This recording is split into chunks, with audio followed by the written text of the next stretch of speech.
Hi friends, ఎలా ఉన్నారు? ఈ వీడియోలో నేను మీకు ఫార్మర్ ఐడి గురించి అయితే చెప్పబోతున్నాను.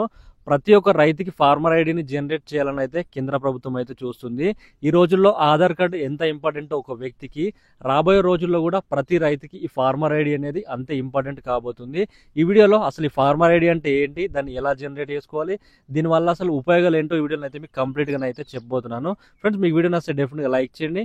అలాగే ఇలాంటి ఇన్ఫర్మేషన్ కోసం మన ఛానల్ని సబ్స్క్రైబ్ చేసుకొని ఫాలో అవ్వండి. ఇక ఏమాత్రం లేట్ చేయకుండా టాపిక్లకు అయితే వెళ్ళిపోతాం. కేంద్ర ప్రభుత్వం దేశవ్యాప్తంగా ఈ ఫార్మర్ ఐడిని అయితే జనరేట్ చేస్తుంది.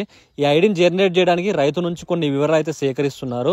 రైతు ఎన్ని ఎకరాల భూమి సాగు చేస్తున్నాడు, అలాగే ఏమేమి పంటలు వేస్తున్నాడు అనే వివరాలు పూర్తిగా అయితే తీసుకొని ఈ ఐడిని అయితే జనరేట్ చేస్తుంది. ఈ ఐడిని జనరేట్ చేసి ఇలా పూర్తిగా దేశవ్యాప్తంగా ఒక డేటాబేస్ని తయారు చేయడం సెంట్రల్ గవర్నమెంట్ యొక్క ఉద్దేశము. ఈ మినిస్ట్రీ అండ్ అగ్రికల్చర్ డిపార్ట్మెంట్ ఏదైతే ఉందో ఈ డేటాబేస్ని అయితే తయారు చేస్తుంది. ఈ డేటాబేస్ ఎందుకంటే రైతులకు ఏవైతే గవర్నమెంట్ స్కీమ్స్ ఉన్నాయో వాటిని ఎలాంటి అవకతవకలు లేకుండా ఓన్లీ రైతులకే అందించాలనే ఉద్దేశంతో ఈ ఫార్మర్ ఐడిని అయితే జనరేట్ చేస్తున్నారు. ఉదాహరణకి ఇప్పుడు వచ్చే పిఎం కిసాన్ కావచ్చు, అలాగే పిఎం ఫసల్ బీమా యోజన కావచ్చు, ఇంకా చూసుకున్నట్టయితే సబ్సిడీ విత్తనాలు, ఎరువులు కావచ్చు, ఇంకా కేసీసీ కార్డు కావచ్చు, కిసాన్ క్రెడిట్ కార్డు కావచ్చు, ఇలా చూసుకున్నట్టయితే గవర్నమెంట్ నుంచి వచ్చే ఏవైతే సబ్సిడీస్ ఉన్నాయో, అలాగే కేంద్ర ప్రభుత్వం కావచ్చు, రాష్ట్ర ప్రభుత్వం కావచ్చు, వీటి నుంచి వచ్చే ఏవైతే స్కీమ్స్ ఉన్నాయో వాటిని అందించాలి రైతులకు, ఎలాంటి అవకతవకలు లేవు అనే ఉద్దేశంతో దీనైతే జనరేట్ చేస్తుంది. ఫార్మర్ ఐడి అనేది కొన్ని రాష్ట్రాల్లో ఆల్రెడీ స్టార్ట్ అయింది, ఆల్రెడీ ఇక్కడ జనరేట్ కూడా చేస్తున్నారు. ఉదాహరణ చూసుకున్నట్టయితే రీసెంట్గా ఏపీలోనైతే స్టార్ట్ అయింది అగ్రిస్టాక్ అని. అలాగే చూసుకున్నట్టయితే తమిళనాడు కావచ్చు, మేఘాలయ, పంజాబ్, ఇలా చూసుకున్నట్టయితే కొన్ని రాష్ట్రాల్లో దీన్ని అయితే అమలు చేస్తున్నారు. ఇంకా తెలంగాణలో దీనికి సంబంధించి అమలు అవ్వలేదు. త్వరలో అయితే దానికి సంబంధించిన మార్గదర్శకాలు వస్తాయి కావచ్చు. ఈ విధంగా కేంద్ర ప్రభుత్వం అలాగే రాష్ట్ర ప్రభుత్వాలు ఏవైతే ఉంటాయో వీటి నుంచి వచ్చే స్కీమ్స్ కావచ్చు. ఇప్పుడు ఎగ్జాంపుల్ కేంద్ర ప్రభుత్వం నుంచి చూసుకుంటే పిఎం కిసాన్ అనుకోవచ్చు, ఇంకా రాష్ట్ర ప్రభుత్వం నుంచి చూసుకుంటే రైతు భరోసా అనుకోవచ్చు. ఈ విధంగా రైతులకు వచ్చే ఏవైతే స్కీమ్స్ ఉంటాయో స్టేట్ నుంచి అయినా సెంట్రల్ నుంచి అయినా అవి రైతులకు అందించాలనే ఉద్దేశంతో ఈ ఐడిలను అయితే జనరేట్ చేస్తుంది.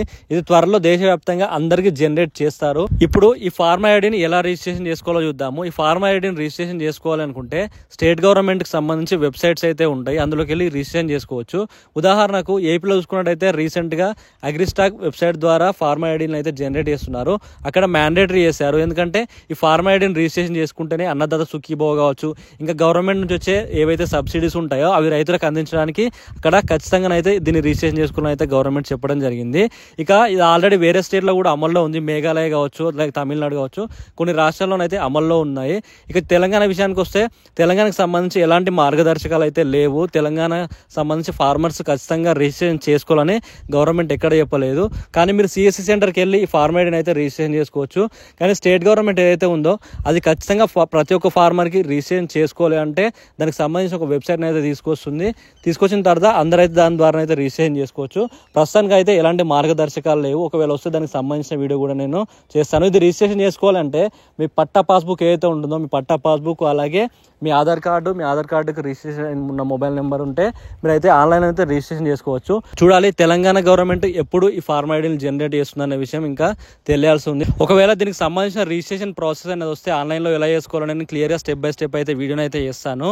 మీకు వీడియోని అయితే అర్థమైంది అనుకుంటున్నాను. మీకు ఇంకేమైనా డౌట్స్ ఉంటే కామెంట్ చేయండి, దానికి సంబంధించిన రిప్లై కూడా ఇస్తాను.